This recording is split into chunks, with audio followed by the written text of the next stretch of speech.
کاشانۂ بصیرت ایک ایسا یوٹیوب چینل جس پر ہر قسم کی دینی کتب بالخصوص محروم بصارت افراد کے لیے آڈیو اور ویڈیو فارمیٹ میں دستیاب ہیں اور بالعموم تمام مسلمان برادران و خواہران کے لیے دستیاب ہیں۔ اس لیے آپ سے گزارش ہے کہ بیل آئیکن کو پریس کر کے ہمارے اس چینل کو ضرور سبسکرائب کیجیے تاکہ آئندہ آنے والی ہر کتاب آپ کو بر وقت ملتی رہے۔ کاشانۂ بصیرت۔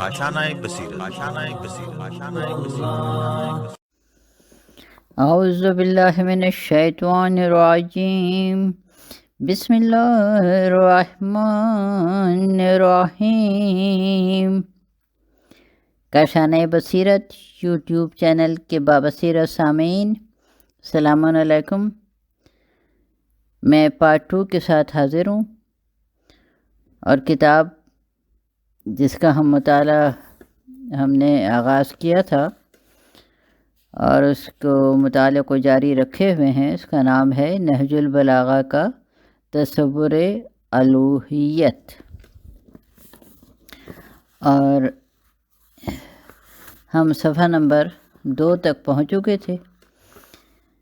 اور آگے اسی صفحے پہ پیراگراف ہے کہ روحانی اعتبار سے حضرت علی علیہ السلام کی شخصیت بے حد بلند منزل پر فائز ہے۔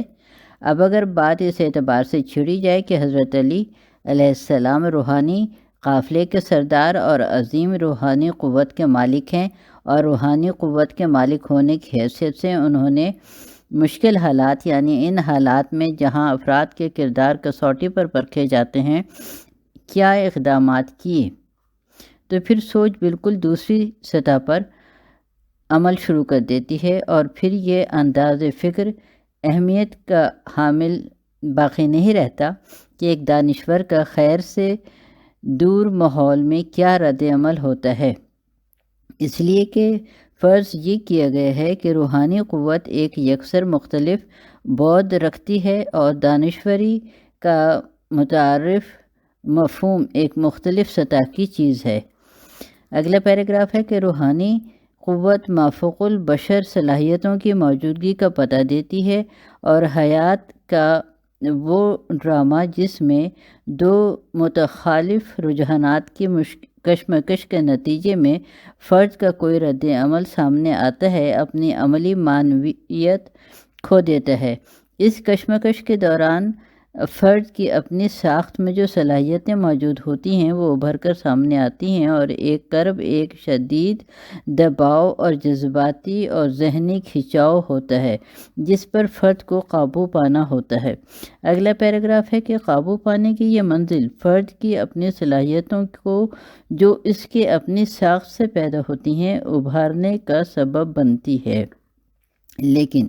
روحانی قوت کی موجودگی کے نتیجے میں یہ کشمکش پیدا نہیں ہوتی، اور صورتحال عام کائناتی در و بست کی سطح سے بلند ہو کر مافوق الطبعی حدود میں داخل ہو جاتی ہے۔ لہٰذا حیات کا ڈرامہ جو کشمکش سے عبارت ہے، پلوٹارک کے مشاہیر یونان اور روما میں نظر آتے ہیں۔ صفحہ نمبر ہے یہ 11، اور اس کشمکش میں اخلاقی معیار کو برقرار رکھنے میں ان کی کامیابی انہیں عملی زندگی میں نمونہ بنانے کا سبب بنتی ہے۔ یونان اور روما کے مشاہیر اس دنیائے رنگ و بو، اس نفاست و کثافت کی خاک سے اٹھے، اور نیک و بد کے اسی متحرک ڈھانچے میں زندگی گزارتے رہے جس میں عام انسان رہتے تھے، اور اس لیے ان کا عملی زندگی میں نمونہ بننا ممکن ہو سکا۔ اگلا پیراگراف ہے عظیم ارباب مذاہب زرتشت، مہاتما گوتم بدھ، ناؤ کنفیوشس، اور حضرت عیسیٰ حضرت صلی اللہ علیہ وآلہ وسلم، اور حضرت علی علیہ السلام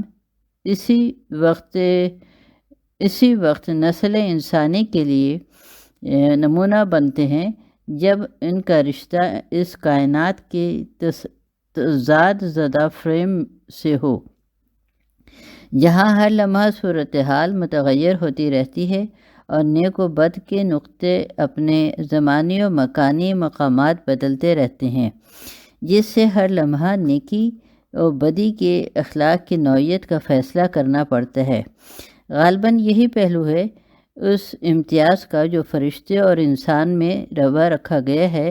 کہ اول اس ذکر اس کائنات کے در و بست سے باہر رہنے کی بنا پر صرف نیکی کی صلاحیتوں کے حامل سمجھے گئے، جبکہ انسان نیکی اور بدی کے متخالف صلاحیتوں اور حیثیتوں پر مشتمل ہوتا ہے۔ اگلا پیراگراف صورتحال کو بڑے غیر معمولی ادبی اختصار اور فکر اندیز انداز کے ساتھ قرآن محترم کی اس آیت میں واضح کیا گیا ہے کہ انا بشر مثلکم یوحی الی، یعنی حضرت صلی اللہ علیہ وآلہ وسلم عام انسانوں کی طرح انسان ہیں، تاہم ان پر وحی نازل ہوتی ہے۔ گویا نسل انسانی کی تمام صلاحیتوں اور شرکت کے باوجود وحی کا اختصاص بھی پایا جاتا ہے۔ اگلا paragraph Syed Ameer Ali spirit of Islam میں اس نتیجے پر پہنچے ہیں کہ حضرت میں وحی کے عمل کا ارتقاء ہوا ہے۔ بالفاظ دیگر اکابر مذہب میں وحی کا وجود ارتقائی عمل کے نتیجے میں ممکن ہو سکا ہے، لیکن اسپرٹ آف اسلام کے لائق مصنف نے یہاں ایک پہلو پر توجہ نہ کی جس سے ہمیں وحی کی صورت حال کے سمجھنے میں قدر مدد ملتی ہے۔ قرآن مجید میں یہ ذکر بھی موجود ہے کہ اوہا رب کا الی النحل، شہد کی مکھی بھی محبت وحی بنتی ہے۔ فاضل مفسرین نے اس بارے میں کیا کچھ کہا ہے، اس سے قطع نظر باہر سے جو ایک تصور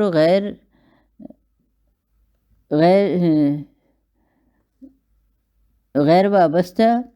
قاری وحی کی اس استعمال کے بارے میں لیتا ہے، وہ میں قدر جسارت کر کے یہاں پیش کرنا چاہوں گا۔ صفحہ نمبر ہے 12۔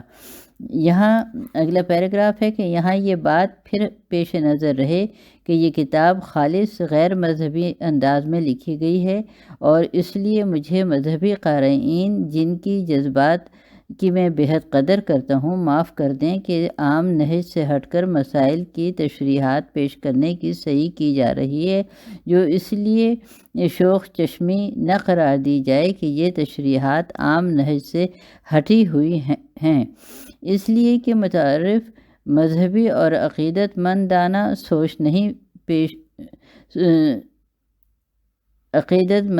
سوچ یہاں پیش نظر نہیں ہے۔ اور اگلا پیراگراف ہے کہ تو بہرحال یہ بات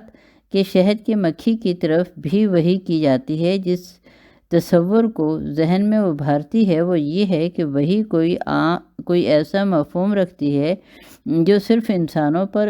اطلاق نہیں رکھتا، شہد کی مکھی پر بھی صادق آتا ہے۔ نیز شہد کی مکھی کا یہاں ذکر واقعی صرف شہد کی مکھی کے ذکر نہیں ہے بلکہ حیات کی ایک انتہائی چھوٹی اکائی کا ذکر ہے، اور اس لیے جدید معلومات کی روشنی میں یوں بھی کہا جا سکتا ہے کہ امیبا بھی جو ایک خلیاتی جانور ہے وحی کا محبت بن سکتا ہے، اور وائرس غالباً جانور نہیں ہے یا ذی حیات و غیر ذی حیات کی درمیانی کڑی ہے۔ اب اگر کسی اعتبار سے وائرس بھی اس سلسلے کی ایک کڑی بن جائے تو یہ کہا جائے کہ وائرس حیات کے نمود کی پہلی کڑی ہے جو ارتقاء کی منزلوں سے گزر کر انسان تک پہنچی ہے، اور مسلمانوں کے اعتقاد کے پیش نظر حضرت صلی اللہ علیہ وآلہ وسلم میں درجہ کمال پر فائز ہوئی، تو غالباً یہ صورتحال قرآن مجید کے اشاعت سے دور خیال نہ کی جائے گی۔ تو بات اگر اس مفروضے سے چلے کہ وحی کا عمل حیات کی اپنی خصوصیت ہے، یعنی یہ کہ حیات آزادی ارادہ سے عبارت ہے، تو وحی کی انتہا مکمل آزاد ارادے کی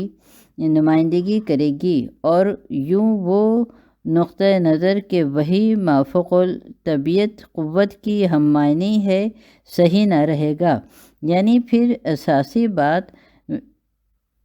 میں تم جیسا بشر ہوں کہ سامنے آ جائے گی، اور اس صورت میں یہ کہنا کہ حضرت صلی اللہ علیہ وآلہ وسلم روحانی قوت کی موجودگی کی وجہ سے عام انسانوں کے لیے نمونہ نہیں بن سکتے صحیح نہ رہے گا، اس لیے کہ پھر اخلاقی معیار پر پورے اترنے والے تمام اقدامات بہرحال اس بشر کی ساخت سے پیدا ہوں گے جو تمام انسانوں میں مشترک ہیں۔ صفحہ نمبر ہے 13۔ اور اس لیے وہ عظمت عملی زندگی کی حقیقت بن جائے گی جو اعلیٰ اخلاقی اقدار کے عمل میں لانے سے پیدا ہوتی ہے۔ بہرحال یہ وضاحت تھی اس دوئی کی جو روحانی قوت کے ماورا طبیعت ہونے اور طبعی زندگی کی عام انسانی معیار ہونے کی وجہ سے پیدا ہوتی ہے۔ اگر مذکورہ وضاحت پر چلا جائے تو یہ دوئی دور ہو سکتی ہے، مگر ہم جس ذہنی اور اعتقاداتی ماحول میں رہتے ہیں اس میں یہ دوئی پوری قوت کے ساتھ پائی جاتی ہے، اور اس لیے فی الحال اس کا خیال رکھ کر آگے بڑھنا پڑے گا۔ اگلا پیراگراف ہے، ہم بحث کر رہے تھے کہ حضرت علی علیہ السلام کے بارے میں اور اوپر جو کچھ کہا گیا ہے وہی یا روحانی قوت کے سلسلے میں اس کا پورا اطلاق حضرت علیہ السلام پر بھی ہوتا ہے۔ حضرت علی علیہ السلام سے متعلق یہ ساری گفتگو یہاں اول الذکر انداز کے بجائے ثانی الذکر کے طرز پر ہو رہی ہے، جو بعض حلقوں میں گستاخانہ اور شوخ چشمانہ قرار دی جائے تو عجب نہ ہوگا، لیکن یاد رہے کہ یہاں حضرت علی کی شخصیت کی روحانی مقام کے نقطۂ نظر سے نہیں بلکہ عام دانشورانہ مقام کے اعتبار سے گفتگو کی جا رہی ہے، اور اس لیے اپنے قاری سے میری درخواست ہے کہ وہ اس پہلو کو سامنے رکھ کر زیر نظر معروضات یا آئندہ کی مباحث کا جائزہ لے۔ مسلمانوں کے لیے حضرت علی کی ذات گرامی کتنے محترم اور مقدس مقام رکھتی ہے اس کا اندازہ ہم سب کو ہے، لیکن یہاں ایک ایسا قاری فرض کیا گیا ہے جسے حضرت علی سے روحانی وابستگی نہ ہو بلکہ وہ ان کے دانشورانہ مقام سے آگاہی حاصل کرنا چاہتا ہو، اس لیے حضرت علی علیہ السلام سے روحانی رشتہ رکھنے والے حضرات ان معروضات کے مطالعے کے وقت یہ بات پیش نظر رکھیں کہ یہاں ایسے قاری پیش نظر ہیں جو غیر جانبداری یا غیر وابستگی کے موقف میں ہوتے ہیں۔ یہ اس سے آپ کو اندازہ ہو گیا ہوگا کہ یہ کتاب اس میں مصنف جو ہے وہ کس انداز بیان لے کے چل رہے ہیں، اور اسی طرح ہر جگہ پہ انہوں نے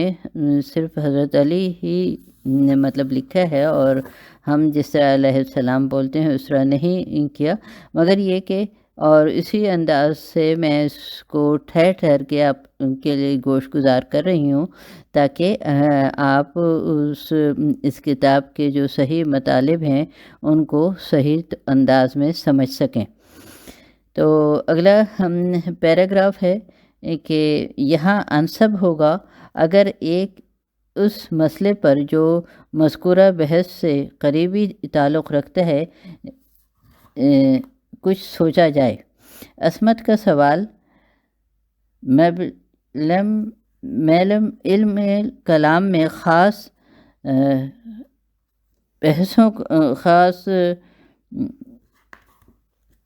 بحثوں کا موضوع رہا ہے، لیکن اس سوال پر غیر کلامی انداز میں بھی زعمائے فکر اپنے نقطۂ نظر کی وضاحت کرتے رہے ہیں۔ افلاطون اور ارسطو کا خیال یہ ہے کہ افراد کا معصوم ہونا ممکن ہے، اور واقعی فلسفی بھی اس نتیجے پر پہنچے ہیں، مگر دونوں میں یہ فرق ہے کہ مثالیت نواز یعنی افلاطون کے حامی اور مشائی یہ بریکٹ میں ہے کہ پیروان ارسطو گناہان کبیرہ اور گناہان صغیرہ کے درمیان فرق کرتے ہیں۔ ان کے خیال میں گناہان کبیرہ کا مرتکب بڑی سزا کا، جبکہ گناہ صغیرہ کا مرتکب نسبتاً کم سزا کا مستحق ہوتا ہے، مگر رواقی اس سے مختلف سوچ رکھتے ہیں۔ ان کے خیال میں گناہ ہی ہوتا ہے، اس میں چھوٹے اور بڑے کا کوئی امتیاز نہیں ہوتا ہے۔ بے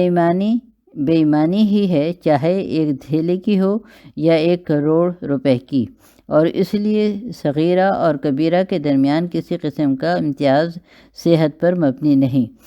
تاہم افلاطون، ارسطو اور زینو یہ بانی رواقیت یہ ہیں، تینوں ہی اس بات پر متفق ہیں کہ فرد کا معصوم ہونا ممکن ہے۔ اگلا پیراگراف ہے کہ عصمت اور معصومیت کا تصور روحانیت کے راستے سے ہم تک پہنچا ہے، لیکن میرے خیال میں عام عقلی سطح پر بھی اس بات کو سمجھا جا سکتا ہے، اور ممکن ہے کہ افلاطون، ارسطو اور زینو نے بھی غالباً اسی سطح پر مسئلے کو سمجھا ہو۔ میں نے صرف ان کی آراء اس باب میں پڑھی ہیں، لیکن ان آراء کا منطقی یا عقلی پس منظر کیا ہے یہ میرے علم میں نہیں ہے، اور اس لیے نہیں کہا جا سکتا کہ اس سلسلے میں ان کا استدلال کس سمت سے چلا ہے اور کہاں کہاں سے گزرا ہے۔ تاہم مسئلے کو عقلی انداز پر سمجھنے کا جو طریقہ میرے خیال میں ممکن ہے وہ یہ ہے کہ سب سے پہلے سوال یہ اٹھائیے کہ اخلاقی قدریں قطعی اور حتمی ہوتی ہیں یا اضافی۔ ہمیں اس مفروضے کو پرکھنا چاہیے کہ اخلاقی قدریں حتمی ہوتی ہیں۔ میرے خیال میں تو قطعی اور حتمی ہوتی ہیں۔ کیوں قطعی اور حتمی ہوتی ہیں؟ اس نقطے پر ہمیں اس اساس سے سوچ کر آگے بڑھنا چاہیے کہ اس کائنات میں یہ اصول دائمی اور قطعی حیثیت رکھتا ہے کہ کسی قوت الف کو روکنے کے لیے کسی قوت بے کا اپنی نوعیت، حرکت اور رفتار وغیرہ میں الف قوت کے برابر ہونا چاہیے، ورنہ الف قوت کا رکنا ممکن نہ ہو سکے گا۔ یہ قانون نیوٹن نے بنایا تھا، مگر مجھے یاد پڑتا ہے کہ اس قسم کی بات ارسطو نے طبیعیات میں بھی کہی ہے۔ واضح طور پر یہ اصول کائنات گیر اطلاق رکھتا ہے، گویا یہ اصول کہ الف بمقابلہ بے ہے، جس میں الف بے کے بالکل برابر ہے، بنیادی اصول ہے۔ ترازو کے دونوں پلڑے برابر ہیں۔ واضح اور متعین زبان میں عدل کا اصول کائنات کی ساخت سے مہیا ہوتا ہے، تو اس کائنات کا جو بنیادی اصول ہے وہ عدل ہے۔ افلاطون نے جب اخلاقیات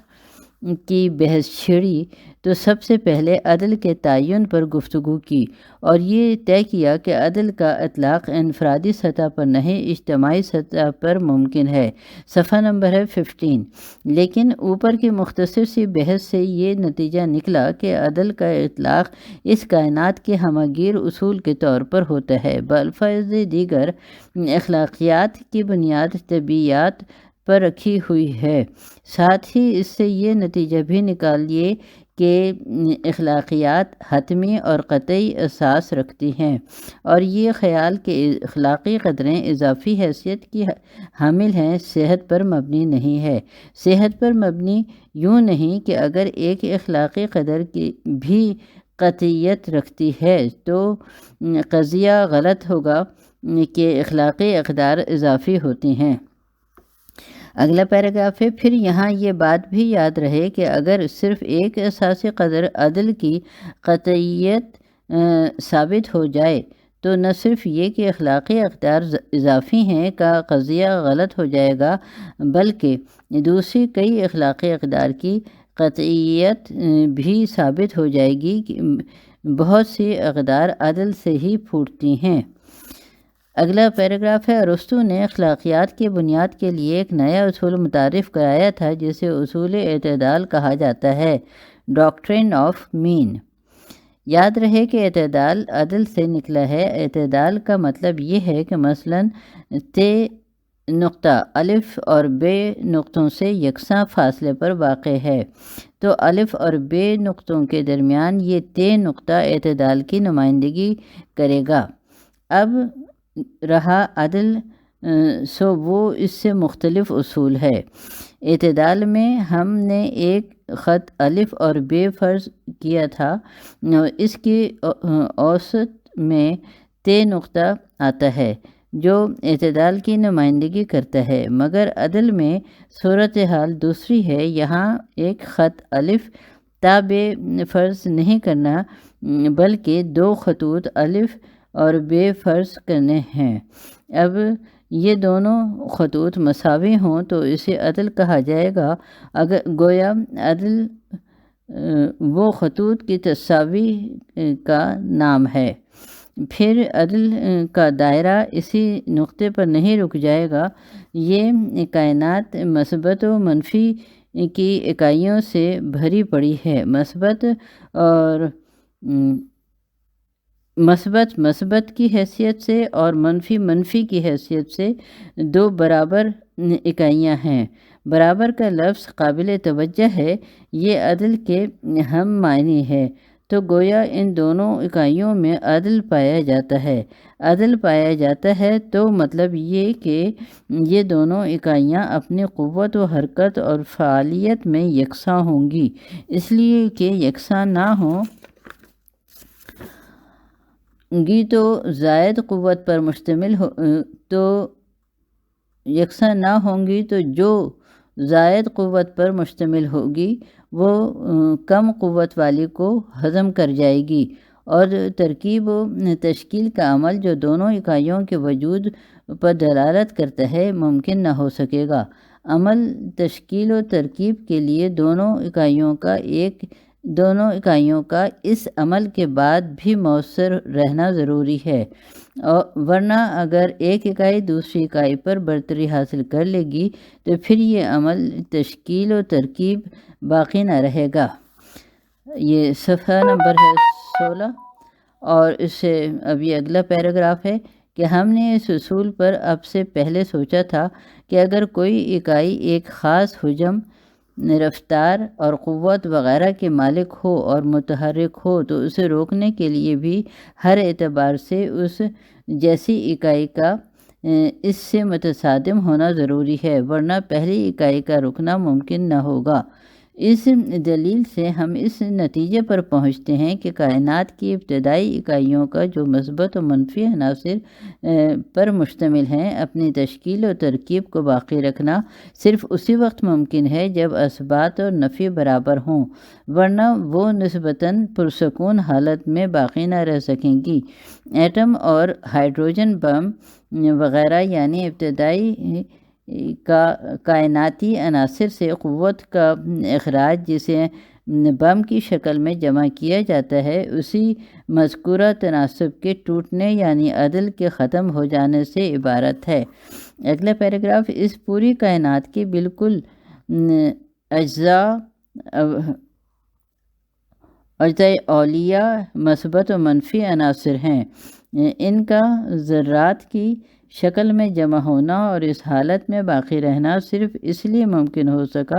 کہ اس میں مثبت و منفی عناصر کی قوت یکساں ہے، ورنہ اگر ان کی قوت بدل جائے اور عدل باقی نہ رہے تو ایٹم اور ہائیڈروجن بموں کے دھماکوں کی کیفیت پیدا ہو جائے گی، یعنی پوری کائنات بھیانک قسم کی تباہی اور جہنم کا نمونہ بن جائے گی، جس کی محض ابتدائی مثال آج کے جوہری بم ہیں جو آخری جمے ہوئے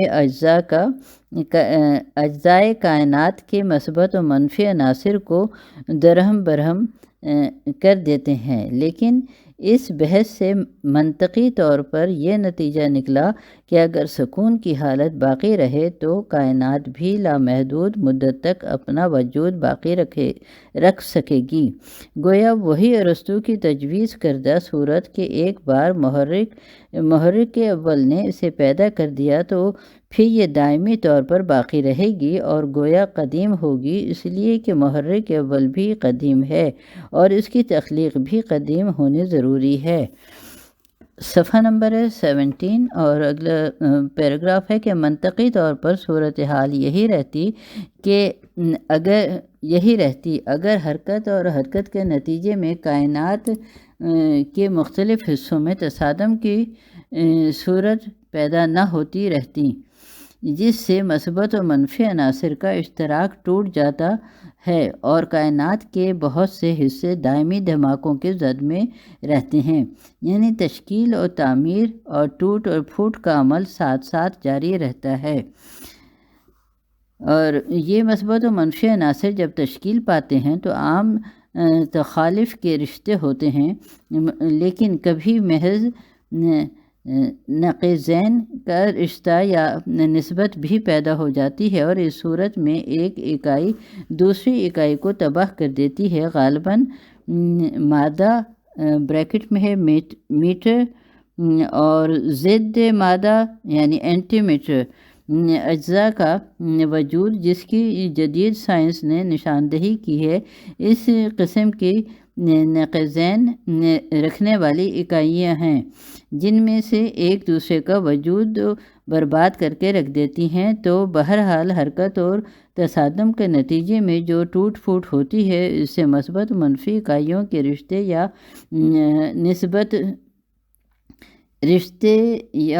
نسبت درہم برہم ہو جاتی ہے، اور یہ نسبت جب منفی کے حق میں بڑھ جائے گی تو کائنات تباہی کے زد میں آ جائے گی، جس کے دوسرے معنی یہ بھی ہوئے کہ جب تک پوری کائنات کے اجزاء اولیہ میں سے زیادہ تعداد پرسکون حالت میں رہے گی تو تشکیل و ترکیب کا عمل جاری رہے گا، لیکن یوں ہی تصادم کے نتیجے میں ان اجزاء اولیہ کی تعداد بڑھے گی تو جو ٹوٹ چکے ہوں گے تو تباہی کا عمل تشکیل کے عمل سے بڑھ جائے گا تائیں کہ پوری کائنات راکھ کا ڈھیر ہو جائے گی،